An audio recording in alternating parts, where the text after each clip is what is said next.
Ladies and gentlemen, my name's Paul. Hopefully you're having an amazing day. In this video, I want to kick things off with discussion of Nashira Point, as well as Nanite XTXH.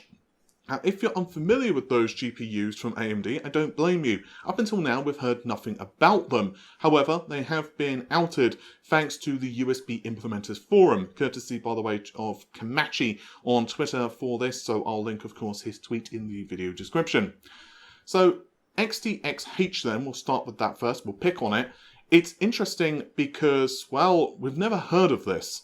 Now, what's basically the USB Implementer Forum's filing here is for power delivery via USB. It's offering 27 watts via USB-C. So you would plug something into the GPU, such as, let's say, I don't know, VR headset or whatever, or maybe a toaster oven. Probably not a good idea with 27 watts, but you get the point, and then you're good to go. But with the XTXH filing, which is what I really want to focus on for a moment, yeah, that's puzzling. So the XTX, at least if it's Nanite 21, is the RX 6900 XT. So what the heck is the H? Well, there are several possibilities. The first is that it could be, of course, a more powerful version of the 6900 XT, but I don't think that's a thing. To my knowledge, the 6900 XT is the flagship and it's got all 80 compute units enabled, and I don't believe that there are any additional CU on that die for them to enable. And similarly, you can't imagine that there's a cut either between it and, let's say, the 6800 XT, because the 6800 XT has 72 compute units, the 6900 XT has 80. It's not exactly like the release part, which is like 76 compute units for a plethora of different reasons. So I think that's out. So this does leave us with a few options. The first is a mobile type of solution, which I can definitely see. Obviously, mobile GPUs are going to be extremely important for AMD to tackle, and Nvidia are releasing the RTX 30 series for laptops. So I suspect AMD will do much the same, and you can make a really good argument that AMD's solution actually lends itself very well to mobile. Another possibility is that it's for high bandwidth. And the issue I have with this is I was told back just prior to the official announcements of the GPUs, when I was leaking like performance data, and all of my sources were actually telling me things like what was actually in the slides of the GPUs, which obviously I leaked all of that stuff along with photos of the card before release. I was told that there were no plans for a HBM version of the 6800 for gaming, just for example. Now, there is an interesting caveat there when they say for gaming. So it's possible that it's not for gaming, it's for professional use, or maybe even the 6800 or 6900 XT or whatever do see releases for the professional market, like high performance computing or whatever, professional market type of solutions, a bit like the Titan, for example, from Nvidia. And maybe that does use GDDR6, but there are some specific changes, whatever those are, for that specific market. Nashira Point is also just a head scratcher, like, because, yeah, if you've been following the code names of RDNA 2, you've heard of things like Navy Flounder or Sienna Cichlid, and, well, those are all fishy names, and this is not a fishy name. In fact, it almost sounds a bit like a platform. But, yeah, honestly, no idea what the heck this one is, but it's going to be interesting to see what AMD do actually announce at CES, which is in around a week from now. The thing is, Nvidia are obviously apparently refreshing the RTX 30 series. We recently were discussing this, I think it was yesterday actually, that there's allegedly an RTX 30 Super, a couple of 30 Supers coming in, the 3080 Super and the 3070 Super, and naturally there's also going to be the RTX 3080 Ti and other GPUs. So yeah, those things alone could mean that AMD are going to slightly reevaluate its offerings. Maybe the H version is going to offer higher clock frequencies for all we know, the 6900 XT, rather than having the 2.8 gigahertz limit that we've seen on some of the silicon. So maybe that's a thing. But ultimately, the world is a very different place to what it was a few years ago, because Nvidia just had no competition back then.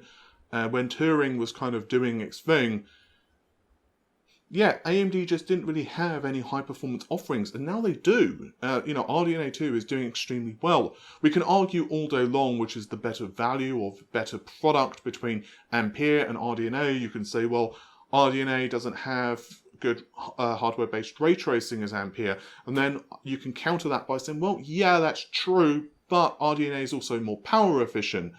And, we can keep going backwards and forwards on that all day long, and that's a topic way outside of the scope of this video. Bottom line is that you can actually have that conversation, which is something you couldn't have previously. But keeping on the subject of AMD, there's also another fascinating patent. Actually, yesterday we discussed the MCM patent from AMD, not the RTX 30 Supers, coming to think of it. So there's an MCM patent for AMD for their GPUs, obviously using a chiplet-based design. And we know that that is the future for graphics technology. But there's yet another patent, and this seems to incorporate things that AMD have acquired from Xilinx, which of course create FPGAs. Now, field programmable gate arrays allow you to obviously customize specific functions, and this particular patent, I'll link it in the video description, is actually a little bit ambiguous. There are around 20 different claims here, so it's quite lengthy to go through the entire thing, so I'm just going to give you the TLDR, but I will of course link the patent in the description if you want to peruse it in your own time. But basically what seems to be occurring here is that the CPU can work in tandem with programmable execution units. So Intel have kind of hinted that they want to do similar. In fact, they've been kind of working on this for around 6 years now, but it's not become a product. And from what we can gather from the patent, well, we can gather several things. The first is it doesn't seem to be based on a chiplet design. Maybe that's something that they will incorporate in the future, but at least from what I've seen in this patent, it doesn't seem to be chiplet based.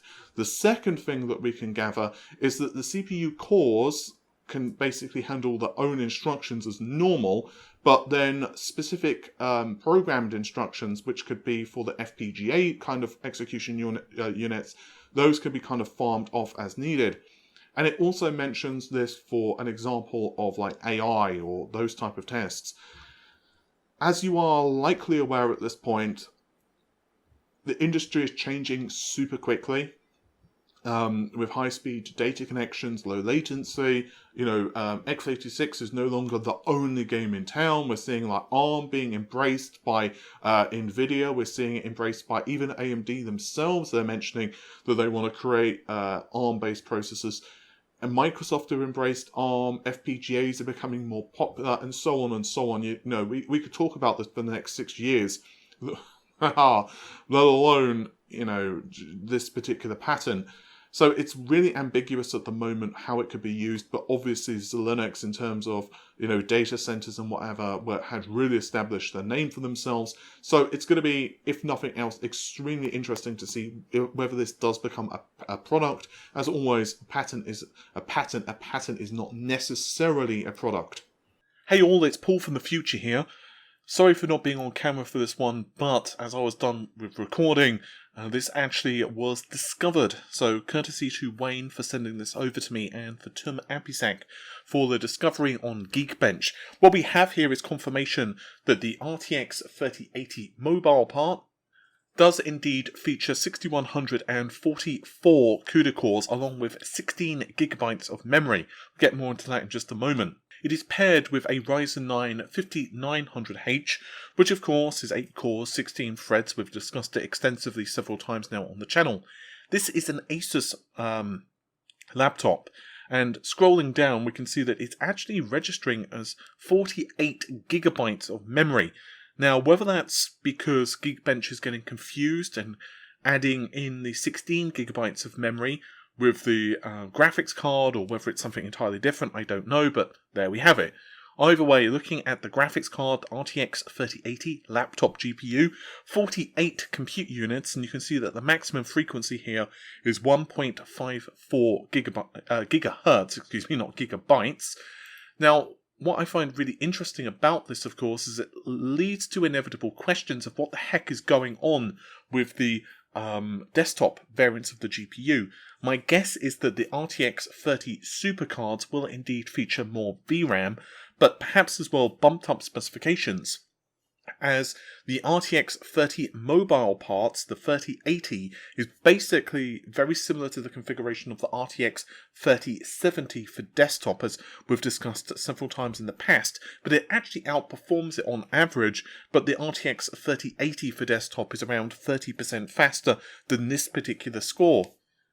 The TLDR is that, well, yeah, I do suspect that Nvidia will be doing some shuffling for its desktop lineup later on in the year, but more to the point, for now anyway, the laptop implementation of Ampere is looking to be really damn impressive. And again, this is easily going to outperform the RTX 2080 Ti for desktop, which, if you think about it that way, is pretty damn amazing. Hey kids, do you want some Rocket Lake leaks? Because we have them.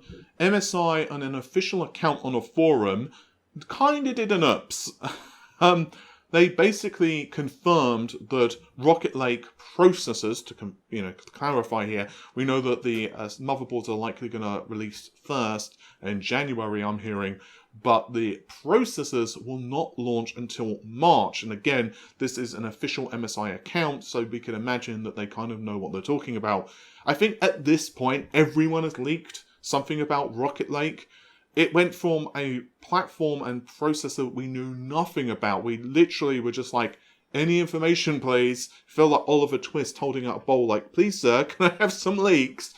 And now it's like everyone has leaked something. Intel have leaked stuff by accident. I think it's Asus have leaked stuff. Dell has leaked stuff. So sure, why not? Come along MSI, join the party. It's a fun, happy time. There's not much more I could say about Rocket Lake that hasn't been said umpteen and one times. Ultimately, this is just the release date / window. But still, it's nice that we do get official-ish confirmation that it is going to be March that these processors find their way onto store shelves, which reinforces what I've said many times now. I really wish for Intel's sake that we were seeing these launch in January. Now would be ideal, while there is a shortage of Zen 3 processors, and it would actually possibly alleviate the stress in the market for people who just want gaming. I know again that not everyone wants to put up with the power consumption of Rocket Lake, but the leaks we've seen so far, heat doesn't look awful for the CPUs, it's just the power consumption, particularly under heavy AVX like loads. I imagine AVX 512, your best bet, honestly, well, it is winter, so if they had released it earlier, what you could have done is you could have just gotten that sucker, plumbed it into your like heating, central heating, and you're good. You know, that CPU is going to like heat your house, right, win. But, yeah, I'm on the fence about Rocket Lake. I'm interested in it from the interest of simply knowing how it performs in reality.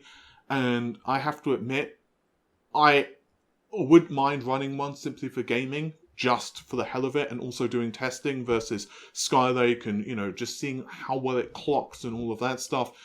Would I necessarily recommend it for everyone? Probably not, but again, we can wait only until we get the processors in our hands, and then when they are in our grubby little mitts, we can actually kind of make a decision. And finally, I'd like to discuss Unreal Engine 5.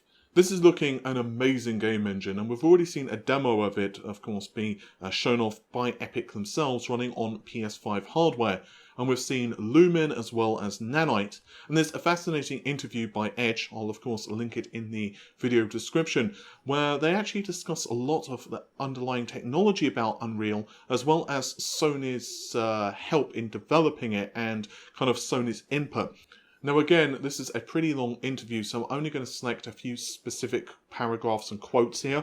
Perhaps in the future I'll go more in depth into it, as there is still a lot of things that I want to work on for the next generation consoles, but with everything that's just been happening with Christmas and all of that stuff, it's just kind of put things on back burner. Plus at the moment I'm reviewing a couple of pieces of hardware like the 6800 XT and working on a couple of projects for AMD, so that's kind of held things back, but I do have some cool ideas, so I would like to get back onto the Unreal Engine train. I've already discussed UE5 quite at length before, going over some of the demo and some of why it's really cool, so I will of course link that in the video description. Anyway, let's get on to the interview, shall we?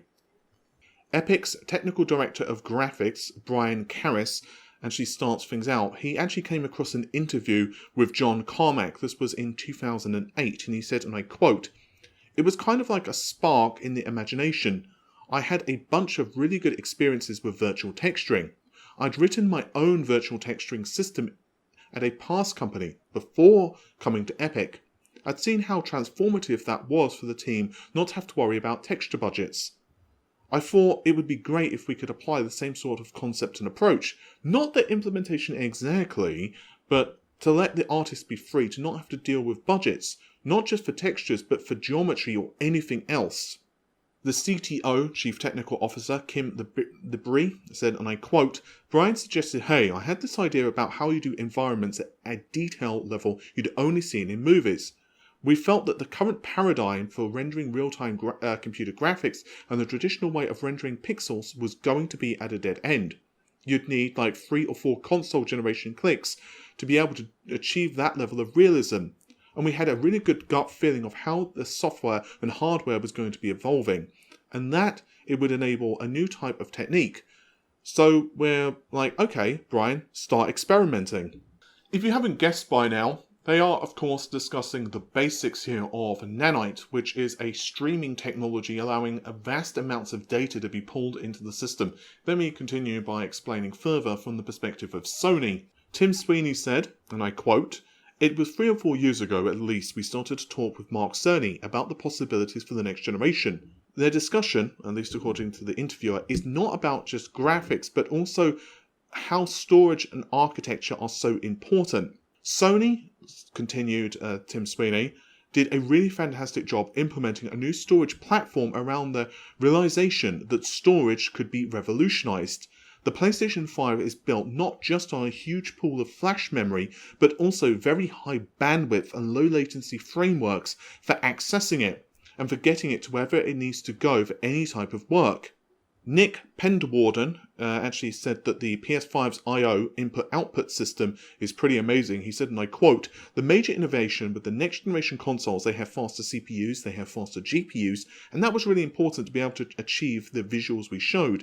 But the biggest change across the console generations is absolutely going to be the I/O bandwidth that we're able to achieve on the SSDs that are in the next generation consoles." Sweeney added that it's been the unblocker for what Brian and the team have built here. Rendering micro polygons resulting from 200 billion polygon scenes is hard enough, but actually able to get all of that data into memory is a critical challenge. And as a result of the years of discussion and efforts leading up to this, it was a perfect opportunity to partner with Sony to show that effort finally coming to fruition with pixels on screen. Now, if you want further insight into next generation gamer engines and you don't want to just take my word for it, I did a really good interview, well, it's more of a podcast actually, with Intel's Bob Duffy, who's a very smart guy. He works at Intel Graphics, as well as Matt Hargett, who is a former Sony employee. He's now working over at Roblox. And again, we had a quite lengthy discussion regarding Unreal Engine and how to empower developers. So I will link that in the video description. It's actually a really fun interview. It's nice for me to just shut up and listen. But yeah, it's just like, you guys talk and I can just like sit here twiddling my thumbs, which is really fun.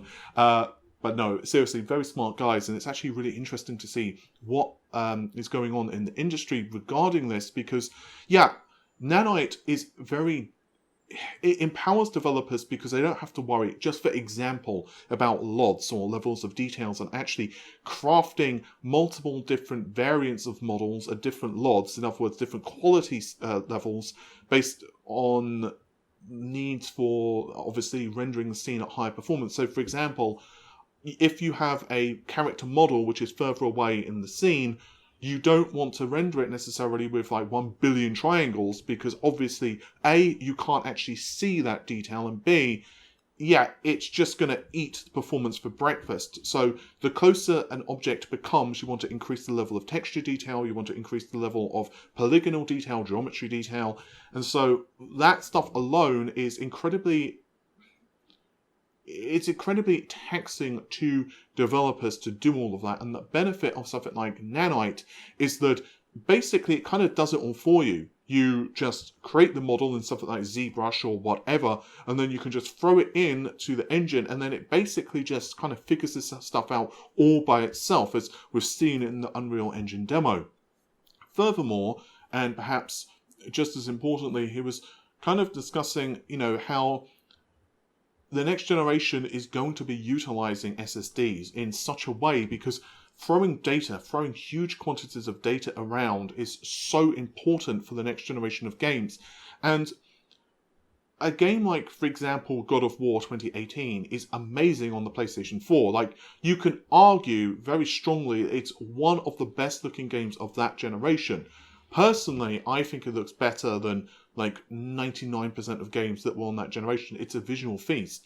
And also, it kind of does so without cutting the camera, right? You don't get like fade to black screens with long ass loading times, but there is still a lot of trickery going on behind the scenes. And basically speaking, if you notice that, you know, Kratos is slowly lifting up a big pillar and you can't see really what's behind the pillar because of the camera angle, and obviously you have to squeeze by or whatever else, all of those are ways to mask data being loaded in from the slow mechanical drive that was in the previous generation consoles. And this is not, by the way, a stab at the developers. This is just a fact of how those consoles kind of functioned. So I think while God of War was very graphically impressive, it's going to be nothing compared to what we're seeing with Ragnarok, which of course is its sequel.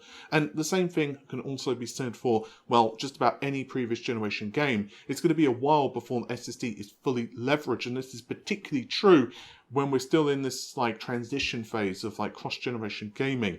So yeah, I think that the PS5, from what actually was being discussed here by Tim Sweeney, and this, by the way, is also has been kind of mentioned before by Mark Cerny in the Road to PS5 event, and also I've leaked a lot of the PS5 information anyway. And basically one of the strengths of the PS5 is data, and just like the access of data, the low latency of data. I believe that the PS5's CPU does have unified L3 cache, for example, although obviously this has not been confirmed by Sony, so do take that with a pinch of salt until things are confirmed. And Sony are being super reluctant to confirm things, which I'm hearing for multiple different reasons.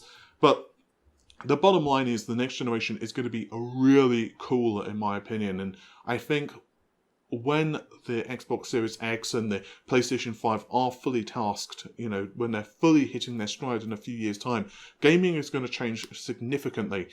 And I'm really looking forward to that too for the PC. The only issue with PC is that obviously you've got the really fast NVMe drives, which can hit ridiculous speeds, well outstripping that of the PS5, but the PS5 does have the priority system, of course, which does help.